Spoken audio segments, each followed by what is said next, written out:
श्रीं रामकृष्णं जगद्गुरुं पादपद्मे प्रयोषित्वा प्रणमामि मुहुर्मुहुः।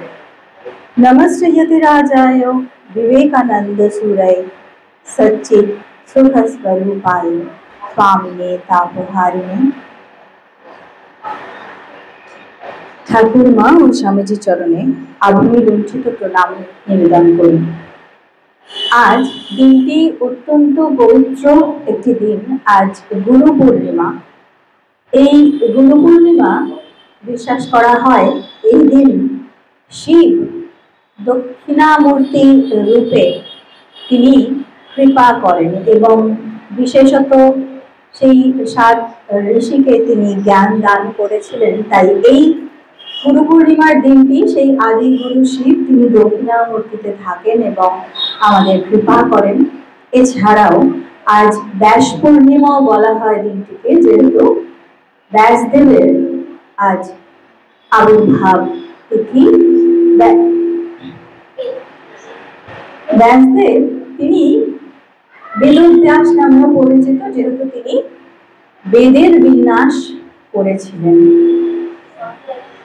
এই দিনটি তাই সমগ্র আধ্যাত্মিক জগতে বা যারাই কিছু জ্ঞান লাভের অভিলাষী তারা প্রত্যেকেই তাদের গুরুকে এই দিন সম্মান জানিয়ে থাকেন, শ্রদ্ধা জানিয়ে থাকেন এবং সেই কারণেই আজকের দিনটি অত্যন্ত তাৎপর্যপূর্ণ। আমাদের শাস্ত্রে বলা হয় নাস্তি মাতৃ সমগুরু। মাইকটা ঠিক করতে হবে। এই যে মায়ের সমান গুরু আর কেউ হয় না এবং সেই কারণেই আমরা দেখি ঠাকুর মাকে গুরু রূপে, লোকগুরু রূপে রেখে গেলেন জগৎ উদ্ধারের জন্য। ভগবান এবং ভগবতী বারংবার অবতার ধারণ করে আসেন এবং তাদের এই অবতার ধারণের উদ্দেশ্যই জগৎ উদ্ধার বা জগৎকে ত্রাণ করা। সেই কারণেই আমরা দেখছি গানের লাইনেও আমরা পেয়েছি যে বৈকুণ্ঠ হতে লক্ষ্মী এলেন পৃথিবীর মাটিতে জয়রাম বাটিতে। তা বৈকুণ্ঠের লক্ষ্মী হঠাৎ তার এই পৃথিবীর মাটিতে আসার ইচ্ছা কেন হলো? এই আমাদের মতো তার অসংখ্য সন্তানকে পথ দেখাবেন বলে, মা হয়ে, গুরু হয়ে সেই পথ নির্দেশ দিতেই তার আশা। আর এলেন যেহেতু জয়রামবাটিতে, সেই কারণে সেই জয়রামবাটিও একটি পবিত্র তীর্থভূমিতে রূপান্তরিত হয়ে গেল। বলা হয় জয়রামবাটির মাটি চন্দন সমান। মা নিজেই সেই মাটি মাথায় ঠেকিয়ে বলতেন জননী জন্মভূমিশ্চ স্বর্গাদপি গরীয়সী। আর বেলুড় মঠ, যেখানে আজ সকাল থেকেই প্রচুর ভক্তের আগমন, সেই যে ভূমিটি সেটিও অত্যন্ত পবিত্র। মহাপুরুষ মহারাজ সেই বেলুড় মঠের পবিত্রতা সম্পর্কে বলতে গিয়ে বলছেন, সতীর এক একটি দেহকে আশ্রয় করে এক একটি সতীপীঠ গড়ে উঠেছে। সেই অর্থে 51টি সতীপীঠ। আর সেই সতীর সম্পূর্ণ দেহাবশেষ ওই বেলুড় মঠের মাটিতে সমাহিত রয়েছে। তাহলে এখন বুঝো ওই বেলুড় মঠ কত বড় তীর্থ। অর্থাৎ 51 সতীপীঠের পবিত্রতা ওই এক বেলুড় মঠে, কারণ সতীর সম্পূর্ণ দেহ, মহামায়ার সম্পূর্ণ দেহ ওই বেলুড় মঠে সমাহিত। এই মহামায়া তিনি আসছেন একেবারে সাধারণ মানুষের বেশে, কারণ অবতারের বলাই হচ্ছে নরলীলা নরবর। একেবারে মানুষের মতোই তাকে দেখতে, একেবারে মানুষের মতোই তার আচার আচরণ চলাফেরা, কিন্তু কোথাও একটু যেন আলাদা কিছু থাকে যেটি কারোর কারোর চোখে, যাদের সেই দৃষ্টি আছে তাদেরকে চিনিয়ে দেয়। যেমন গীতাতে বলা হচ্ছে জন্ম কর্ম চমে দিব্যম। অবতার যারা আসেন মানুষ রূপ ধরে আসেন, কিন্তু তাদের জন্ম আর কর্ম দুটোই দিব্য। সেই কারণে মায়ের যে আগমনের প্রেক্ষাপটটি আমরা দেখি, মা নিজে মুখেই বলছেন যে আমাদের দিদিমা শ্যামাসুন্দরী দেবী তিনি শিহরে গিয়েছিলেন, সেখান থেকে ফিরছেন, হঠাৎ খুব অসুস্থ বোধ করছেন। তারপর একটি বেল গাছের নিচে তিনি বসে পড়েন, আর পারছেন না, শরীর এতই অসুস্থ। বসে রয়েছেন, হঠাৎ করে তার এইরকম দর্শন এবং শ্রবণ হলো যে কোন একটা নুপুরের শব্দ। তারপর সেই বেলগাছ থেকে যেন ঝুপ করে কেউ নেমে এলো এবং তিনি দেখছেন একটি ছোট্ট মেয়ে, লাল চেলি পরা, অপূর্ব তাকে দেখতে। সে এসে তাকে বলছে যে আমি তোমার কাছে এলুম। তারপর তিনি জ্ঞান হারান এবং অনেকক্ষণ পর যখন আত্মীয় স্বজনরা তাকে খুঁজে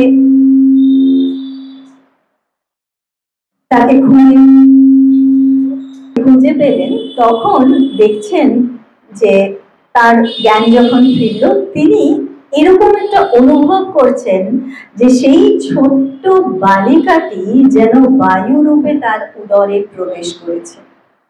এই সময় আমাদের দাদু অর্থাৎ মায়ের পিতা তিনি কলকাতায় ছিলেন এবং কলকাতায় তিনি কিছু ব্যবস্থা যাতে উপার্জনের হয় সেই উদ্দেশ্যে গিয়েছিলেন। ঠিক তার আগে আগে তারও একটি স্বপ্ন দর্শন হয়। রামচন্দ্র মুখোপাধ্যায় তিনি একদিন দুপুরবেলা শুয়ে রয়েছেন বিশ্রামরত এবং চিন্তারত যে সংসারের উপার্জন কিভাবে একটু বাড়তে পারে, কিভাবে কি হবে। হঠাৎ এইরকম তার অনুভূতি হলো, পিঠের দিক থেকে একটি ছোট্ট বালিকা, ভীষণ সুন্দর তাকে দেখতে, তার পরনে যে বস্ত্র এবং অত্যন্ত দামি গহনা দেখেই মনে হচ্ছে ইনি সাধারণ কেউ নন, এবং পিছন দিক থেকে তার গলা জড়িয়ে ধরে তাকেও বলছেন বাবা আমি তোমার ঘরে এলুম। এবং তার এতে বিশ্বাস হলো যে লক্ষ্মী তার কাছে আসতে চাইছেন। এই যে দুজনেরই একটা স্বপ্ন দর্শন, এবং সে মা বলছেন তার মায়ের কথা উল্লেখ করে যে সেই যে মা বলেছিল সেই ছোট্ট মেয়েটি যেন বায়ু রূপে মার উদরে প্রবেশ করেছিল, সেই হতেই আমার জন্ম। এটি মায়ের মুখের কথা। তাহলে জন্ম দিব্য, আর কর্ম কিভাবে দিব্য? ছোট থেকেই মাকে দেখা যাচ্ছে যে তিনি সকলের মধ্যে যেন অনন্যা, অসাধারণ একটা ব্যক্তিত্ব। যেখানে ছোটরা সব সময় হয়তো নিজেদের মধ্যে অনেক সময় ঝগড়াঝাটি করে, নানা রকম বিবাদ করে, মা কখনো কারোর সঙ্গে বিবাদ তো করছেনই না, বরঞ্চ কারোর যদি মধ্যে তার বন্ধু বান্ধবদের মধ্যে নিজেদের মনোমালিন্য হয়, মা সেখানে গিয়ে সেই বিবাদটির সমাধান করছেন। এবং শুধু তাই নয়, মাকে সকলেই একটা আলাদা সমীহ করে, একই বয়সী বন্ধু, কিন্তু একটা আলাদা শ্রদ্ধার দৃষ্টিতে প্রত্যেকেই তাকে দেখছে। ঠিক যেমন দৃষ্টিতে কামার পুকুরে গদাধর ছোট্ট গদাইকে সকলে দেখতেন। তাকে দেখে অনেকে এমন কথাও বলতেন যে গদাই তুই যেন ঠিক মানুষ নয়, তোকে দেখে কেমন যেন ভগবান ভগবান মনে হয়। আর চিনু দাদার গল্প এই প্রসঙ্গে উল্লেখযোগ্য, তিনি সেই ছোট্ট গদাইকেই কিন্তু চিনেছিলেন যে ইনি সেই নররূপী নারায়ণ। তাই একদিন তার অন্তরের পূজা নিবেদন করবেন বলে সেই ছোট্ট গদাইয়ের হাত ধরে তিনি নিয়ে যাচ্ছেন, সঙ্গে নিয়েছেন ঠোঙাতে কিছু মিষ্টি আর নিজের হাতে গাঁথা একটা সুন্দর মালা। হাত ধরে নিয়ে যাচ্ছেন গ্রাম থেকে একটু দূরে কোনো নির্জন প্রান্তরে। গদাইয়ের প্রশ্ন, চিনু দাদা আমাকে কোথায় নিয়ে যাচ্ছ? এই তো চলো না। তারপর এমন একটা নির্জন প্রান্তরে নিয়ে গেলেন যেখানে কেউ তার এই বিশেষ পূজাটি দেখতে পাবে না। সকল চক্ষুর অগোচরে তার এই অভিনব পূজা। তার মালাটি যেটি তিনি গেঁথে এনেছিলেন গদাইয়ের জন্য তার গলায় পরিয়ে দিলেন। ছোট্ট গদাই তখন অস্থির, তিনি ভাবছেন কতক্ষণে ঠোঙার মিষ্টিগুলো পাবো। তো তিনি বলছেন যে এ কি করছো চিনু দাদা, তার থেকে বরং আমাকে ওই মিষ্টিগুলো দাও না, আমি একটু খাই।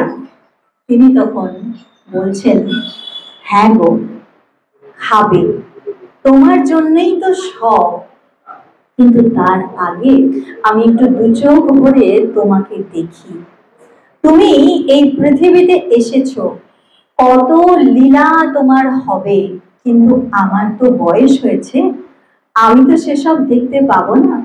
তবু এই যে আমাকে এতটুকু চিনতে দিয়েছ, এটাই আমি আমার শেষ পাড়াতে মনে করি, এটি করি যে ভগবান তাকে চিনতে দিয়েছেন যে তিনি ভগবান।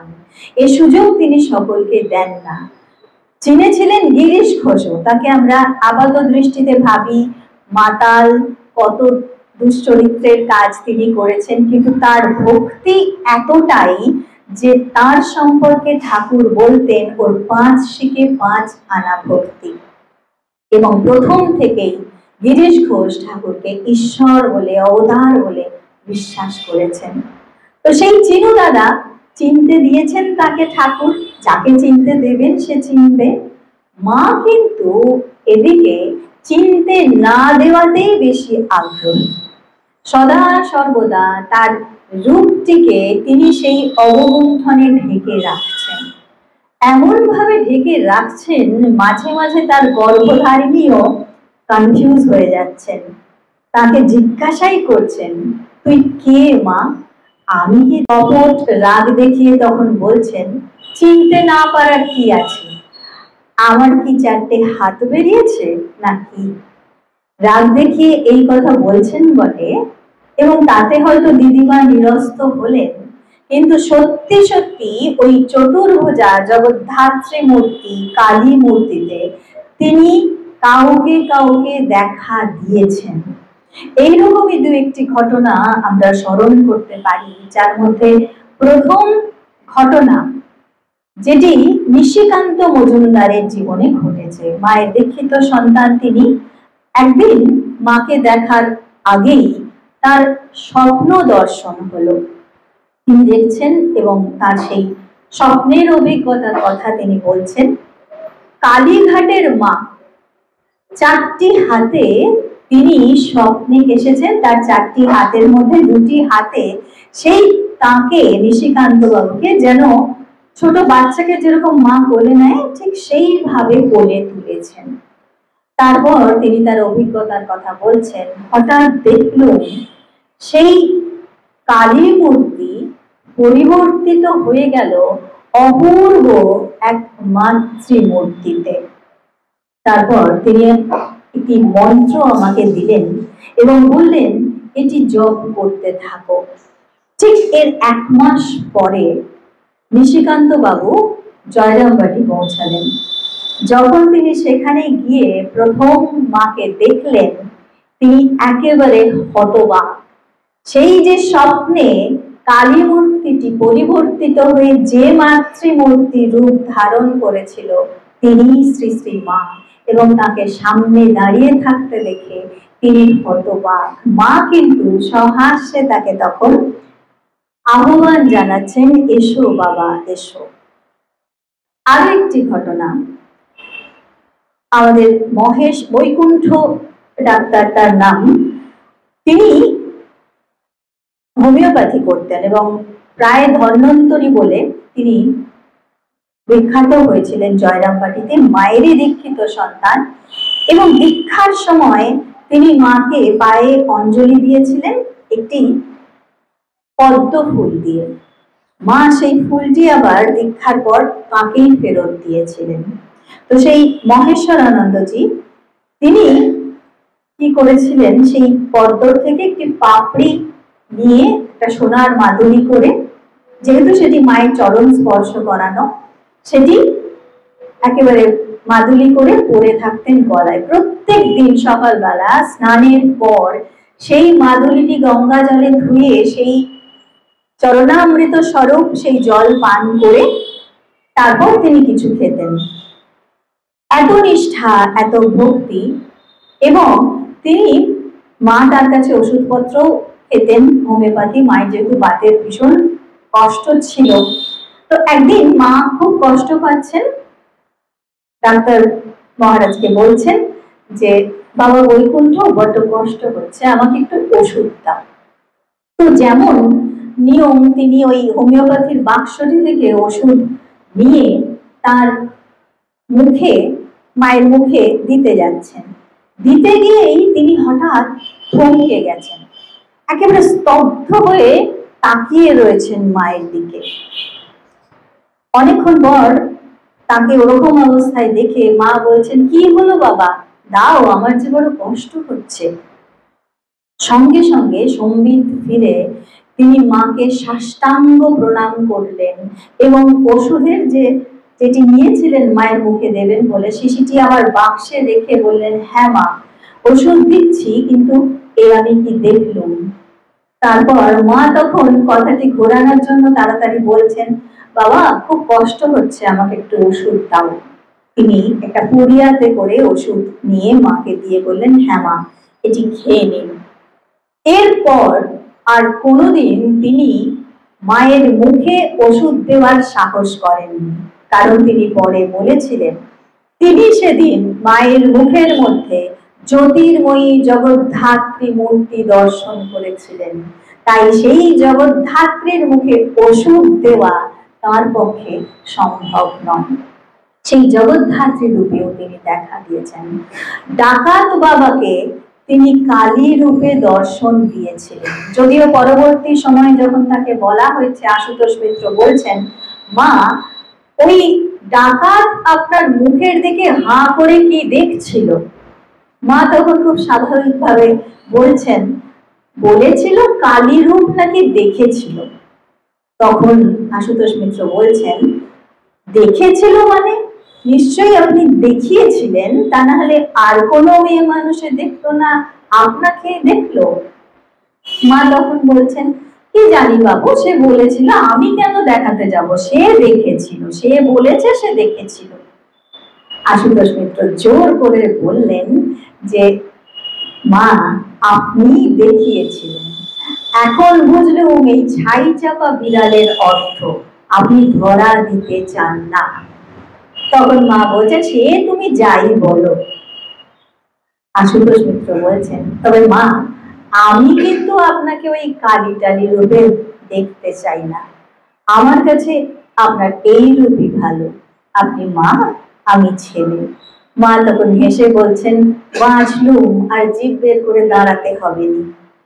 এই হচ্ছেন মা, যিনি স্বয়ং কালী জগদ্ধাত্রী মহামায়া হয়েও একেবারে সাধারণ মাতৃরূপে আমাদের কাছে ধরা দিচ্ছেন। কারণ তিনি বলছেন, জানো তো বাবা, ঠাকুরের জগতের সকলের উপর মাতৃভাব ছিল, সেই মাতৃভাব বিকাশের জন্য তিনি আমাকে রেখে গেছেন।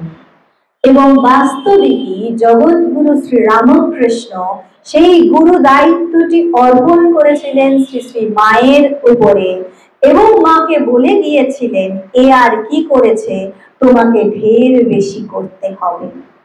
বাস্তবিক ঠাকুরের শরীর যাওয়ার পর দীর্ঘ 34 বছর মা ঢের বেশি করেছেন, কারণ অকাতরে সকলকে কোল দিয়েছেন, তিনি দীক্ষা দিয়েছেন অগণিত ভক্তকে। সেই জননীর গুরু ভাবের শুরু হয়েছিল ঠাকুর থাকতেই। যখন একদিনের একটি কথোপকথনে আমরা দেখছি ঠাকুর সেখানে, তখন তার ত্যাগী সন্তানরা দক্ষিণেশ্বরে রয়েছেন এবং প্রতিদিন তারা কি আহার করবেন, রাত্রের সেই রুটির সংখ্যাটি ঠাকুর বেঁধে দিয়েছেন। বেশি খেলে সাধন ভজন জপ ধ্যান হবে না, তাই কাউকে 2টো কাউকে 3টে এরকম বেঁধে দিয়েছেন সংখ্যা। পরবর্তী সময়ে ঠাকুর খোঁজ নিতে গিয়ে দেখলেন মায়ের কাছে খেতে গিয়ে কি আর সংখ্যা থাকে? যার পেটে যেমন খিদে মা তাকে তেমন খাইয়ে দেন। ফলে যার দুটো খাওয়ার কথা সে হয়তো 4টে রুটি খায়, যার 4টে খাওয়ার কথা সে হয়তো 6টা খায়। ঠাকুর এই খবর পাওয়া মাত্রই অত্যন্ত রেগে গিয়ে অভিযোগ করতে আসছেন নহবতী মায়ের কাছে। বলছেন, তোমার এই অবিবেচনা প্রসূত স্নেহ দিয়ে তুমি ওদের ভবিষ্যৎ পুরো নষ্ট করে দিচ্ছ। অর্থাৎ সাধন পর্যন্ত কিছু হবে না, এত খেয়ে ঘুমোবে। মা তখন যে জবাবটি দিয়েছিলেন, অপূর্ব সেই জবাব, একমাত্র গুরুই এই কথা বলতে পারেন। তিনি বলছেন, দুটো রুটি বেশি খেয়েছে বলে আমার ছেলেদের তুমি গালমন্দ করোনি। ওদের ভবিষ্যৎ আমি দেখব, ওদের আধ্যাত্মিক ভবিষ্যৎ তিনি দেখবেন, এ কথা গুরু ছাড়া আর কেউ বলতে পারেন না। ঠাকুর কিন্তু পরাস্ত হলেন মায়ের কাছে, কিন্তু তার মুখে ফুটে উঠল বিজয়ীর হাসি। তিনি বুঝলেন জননী জাগছেন, তার গুরুভাব জাগ্রত হচ্ছে, যে কারণে তাদের এই পৃথিবীতে আসা। এরপর জননী প্রথম আনুষ্ঠানিক দীক্ষা পর্বের সূচনা বৃন্দাবনে। ঠাকুরের শরীর যাওয়ার পর মা তখন বৃন্দাবনে রয়েছেন। ঠাকুর বারবার দেখা দিচ্ছেন আর বলছেন যে ছেলে যোগেনকে দীক্ষা দিতে হবে। কিন্তু মা তখন এমনই অবগুণ্ঠিতা, খুব কম ভক্তদের সঙ্গে, এমনকি শ্রীরামকৃষ্ণ সংঘের সঙ্গে যারা ওতপ্রোতভাবে যুক্ত সেই সব বালক ভক্তদের সঙ্গেও একেবারে কদাচিৎ কথা বলেন তিনি। তো তিনি বলছেন যে কি করে দীক্ষা দেবো, আমি তার সঙ্গে কথাই বলি না। একবার নয়, দুবার নয়, 3বার তিনি একই দর্শন দিলেন এবং একই নির্দেশ, ছেলে যোগেনকে দীক্ষা দিতে হবে। বারবার 3বার একই নির্দেশ যখন এলো, মা তখন যোগিন মাকে বলছেন যে ওকে, যোগিনকে অর্থাৎ ছেলে যোগেনকে, যোগেন মহারাজকে জিজ্ঞাসা করো তো ঠাকুর কি ওকে কিছু দিয়ে যায়নি? তখন যোগেন মহারাজ বললেন, না, ঠাকুর আমাকে সেই অর্থে আনুষ্ঠানিক দীক্ষা কিছু দেননি, আমি এমনি একটা পছন্দ মতো নাম জপ করি। তখন সেই প্রথম আনুষ্ঠানিক দীক্ষা পর্বের সূচনা। তারপর দিনই সেই বৃন্দাবনে মা পুজোয় বসলেন। পুজোয় বসার পর মা যেন একেবারে সমাহিতা। তারপরেই যোগেন সামনে তখন বসে রয়েছেন দীক্ষা প্রার্থী হয়ে। মা তার দিকে তাকালেন এবং তাকে কৃপা করলেন মন্ত্র দিয়ে। সেই প্রথম তার গুরুভাবের সূচনা। যদিও মনে করা হয় যে ত্রিগুণাতীতানন্দজি অর্থাৎ স্বামী সারদা প্রসন্ন মহারাজ এরও আগে নহবতে দীক্ষা পেয়েছিলেন মায়ের কাছে, যদিও সেই দীক্ষাটা ছিল একেবারেই বলা যেতে পারে আনুষ্ঠানিক দীক্ষা যাকে বলে তেমন কিছু নয়। ঠাকুর তাকে পাঠিয়েছিলেন মায়ের কাছে, বলেছিলেন সেই সঙ্গে এই কথা, মায়ের উপর বিশ্বাস যেন তার অটল হয়, এই হিসাবেই অনন্ত রাধার মায়া কহনে না যায়, কোটি রাম কোটি কৃষ্ণ হয় রয় যায়। এবং তারপর যখন এই সারদা প্রসন্ন মহারাজ গিয়েছিলেন মায়ের কাছে নহবতে, মা নহবতের ভিতরে, তিনি বাইরে। মা দীক্ষা মন্ত্র শুনিয়েছিলেন। মাকে তখন সামনাসামনি দর্শনেরও সুযোগ হয়নি, কেবলমাত্র জপ করার পদ্ধতিটি যখন দেখাচ্ছেন তখন সেই জননীর বরণ হস্তখানি কেবল তিনি দেখতে পেয়েছিলেন বাইরে থেকে। তো এই দীক্ষা পর্বের সূচনা, সেই অর্থে স্বামী ত্রিগুণাতীতানন্দ এবং স্বামী যোগানন্দ মায়ের প্রথম দীক্ষিত সন্তান। এরপর অগণিত সন্তানকে জননী কৃপা করেছেন, পথ দেখিয়েছেন এবং সেই পথ দেখানো একমাত্র তার পক্ষেই সম্ভব। কত জনের কত রকম জিজ্ঞাসা। কেউ বলছেন যে এত তো জপ করছি মা, মনের ময়লা কিছুতেই কাটে না। সে তাকে বুঝিয়ে সুঝিয়ে মা বলছেন তা জপ করতে করতেই হবে, জপ তো করতেই হবে।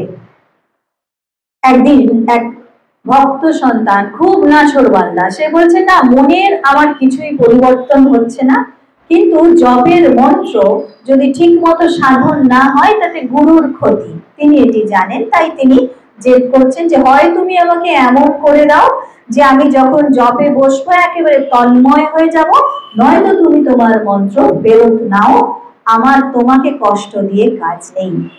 একেবারে জেদ। তখন মা যেন হতবাক, বলছেন দেখো আমি তোমাদের জন্য ভেবে ভেবে অস্থির হলুম, ঠাকুর কবেই তোমাদের কৃপা করেছেন। তারপর জননীর চোখে জল।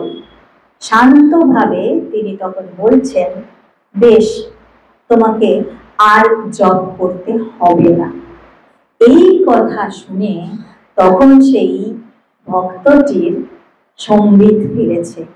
তিনি ভাবলেন তাহলে কি তার সর্বস্ব মা হরণ করে নিলেন। তখন ভয়ে তিনি প্রশ্ন করছেন মাকে, মা আমার সব কেড়ে নিলেন, তাহলে কি আমি রসাতলে গেলুম? সঙ্গে সঙ্গে মা বলছেন, কি আমার ছেলে হয়ে তুমি রসাতলে যাবে? যারা এখানে এসেছে, যারা আমার সন্তান, বিধির সাধ্য নেই তাদের রসাতলে ফেলে। আমার উপর ভার দিয়ে নিশ্চিন্ত হয়ে থাকো, আর যেন এমন একজন তোমাদের পিছনে আছেন যিনি সময় হলে তোমাদের সেই অমৃত ধামে নিয়ে যাবেন। এটি আমাদের বিশ্বাস। আমাদের জননী আমাদের জন্য আছেন, সময় হলে অবশ্যই তিনি আমাদের সেই অমৃত ধামে নিয়ে যাবেন, যদি আমরা তার সম্পূর্ণ শরণাগত হয়ে থাকতে পারি। এই সময়ে কলিতে ঠাকুর বলছেন নাম সার, নারদীয় ভক্তি আমাদের অন্নগত প্রাণ। পেটের চিন্তা করতেই সবসময় সময় চলে যাচ্ছে, তাই কঠিন সাধন ভজন কারোর দ্বারা সম্ভব নয়। সহজ পথ বলে গেলেন জগৎগুরু, কেবল নাম করো। মা বলছেন জপাত সিদ্ধি, জপাত সিদ্ধি। গোয়ালপাড়ায় এক ভক্ত দীক্ষার পর বলছেন, মা এখন আমার কর্তব্য। মা বলছেন একটা কুলঙ্গিতে রাখা ঘড়ি দেখিয়ে, ওই ঘড়ি যেমন টিকটিক টিকটিক করছে, প্রতি মুহূর্তে সেইভাবে নাম করে যাও, কারণ নামের অসীম শক্তি। একদিন মাকে একটি বট গাছের বীজ দেখিয়ে এক জনৈকা ভক্ত বলছেন, মা দেখো কইটুকু বীজ, লাল শাকের বীজের চেয়েও ছোট। মা বলছেন তা হবে না, দেখো না ভগবানের নামের বীজ কতটুকু, কিন্তু তা থেকেই কালে কালে ভাব, ভক্তি, প্রেম, এমনকি ঈশ্বর দর্শন পর্যন্ত হয়। তাই তার উপরে ভরসা করে, বিশ্বাস করে, তাকে নির্ভর করে শুধু থাকতে হবে যে আমার একজন মা আছেন। শেষ করব একটি মুমূর্ষু বালকের জীবনের অপূর্ব একটি ঘটনা দিয়ে। মার বাড়িতেই আশ্রিত এক অসুস্থ বালক, অল্প বয়স তার, খুব বেশি হলে 11-12 বছর হবে, কিন্তু কঠিন ব্যাধিতে আক্রান্ত। তার অনেক চিকিৎসা হয়েছে, কিন্তু ডাক্তার জবাব দিয়েছেন তার আর কোনো আরোগ্যের সম্ভাবনা নেই। সেই অবস্থায় মায়ের বাড়িতে তিনি থাকেন। একদিন তার শেষ সময় আগত প্রায় বুঝতে পেরে মা নির্দেশ দিলেন যে তাকে গঙ্গার পাড়ে নিয়ে যেতে, যাতে গঙ্গা তীরে তার শেষ নিঃশ্বাসটি ত্যাগ হয়। তিনি তাকে যখন ঘর থেকে বার করা হচ্ছে, তিনি বলছেন যে কোথায় নিয়ে যাচ্ছেন, তাহলে কি আমার যাওয়ার সময় এসে গেছে? যারা উপস্থিত সেখানে মায়ের সন্তানরা বলছেন মায়ের আদেশ, আর কিছু বলতে পারছেন না। সেই ছোট্ট বালকটি তখন বলছেন হ্যাঁ হ্যাঁ অবশ্যই, মায়ের আদেশ তা তো পালন করতেই হবে। তাকে সেই দালানে বারান্দায় রেখে তার গায়ের উপরে বিভিন্ন ঈশ্বরীয় নাম লেখা হচ্ছে। তিনি ভালো করে দেখছেন কি হচ্ছে, তারপর প্রশ্ন করছেন যে আমার গায়ে আপনারা এগুলো কি লিখছেন। ত্রিগুণাতীতানন্দজি উত্তর দিচ্ছেন, এই সব দেবদেবীদের নাম লিখছি, প্রথমে কৃষ্ণ, তারপর রাম, তারপর রামকৃষ্ণ ইত্যাদি সব দেবদেবীর নাম লেখা হচ্ছে। সেই ছোট্ট বালকটি তখন বলছে, একটা কাজ করুন, এই সব নামগুলো মুছে দিয়ে আমার গায়ে শুধু একটি নাম বড় করে উজ্জ্বল অক্ষরে লিখে দিন, সারদা। সেই নামটি নিয়েই আমি এতদিন বেঁচেছি, সেই নামটি নিয়েই আমি চলে যেতে চাই। মা একটু দূরে দাঁড়িয়েই সব দেখছিলেন। এতক্ষণ চোখের জল হয়তো বাগমান ছিল, এবার তিনি ফুপিয়ে কেঁদে উঠলেন। বালকের শেষ ইচ্ছার মান রক্ষা করে তাই করা হলো। সমস্ত নাম মুছে কেবলমাত্র একটি নাম লিখে দেওয়া হলো তার থেকে, সারদা। তারপর মায়ের দিকে সে তাকাচ্ছে, মায়ের কাছে চাইছে নীরব অনুমতি। তাকে নিয়ে যাত্রা করা হলো গঙ্গার দিকে। সমস্ত রাস্তা সে বেশ সুন্দর গল্প করতে করতে গেল। গঙ্গার পাড়ে পৌঁছানো মাত্রই তার কণ্ঠ নীরব হলো। তাকে নামানো হলে দেখা গেল তার শরীর থেকে প্রাণ তখন বেরিয়ে গেছে। সেই শরীরটি পড়ে রইল সেই নদীর কূলে, আর তাতে উজ্জ্বল অক্ষরে লেখা একটি নাম, সারদা। সেই নামটি প্রমাণ করছে, সেই ছেলেটি তার জীবন দিয়ে প্রমাণ করে গেল এই শরীরটি যার কাছ থেকে পেয়েছিল সেই গর্ভধারিণী তার এক জন্মের মা। আর যার নাম বুকে নিয়ে সেই শরীরটি ত্যাগ করে জীবন নদীর পরপারে গেল, সে তার জন্ম জন্মান্তরের মা। এই সত্যটি আমাদের বুঝতে হবে, তিনি আমাদের একমাত্র জননী, জন্ম জন্মান্তরের মা, সত্য জননী। সেই সত্য জননীর চরণে সকলের অশেষ কল্যাণ কামনা করি। মায়ের কৃপা সকলের উপর বর্ষিত হোক। ঠাকুর মা স্বামীজির কৃপায় সকলে খুব ভালো থাকবেন, সুস্থ থাকবেন, আনন্দে থাকবেন, এই প্রার্থনা করি। ওম শান্তি শান্তি শান্তি। হরি ওম তৎসৎ। শ্রী রামকৃষ্ণ अर्पणमस्तु।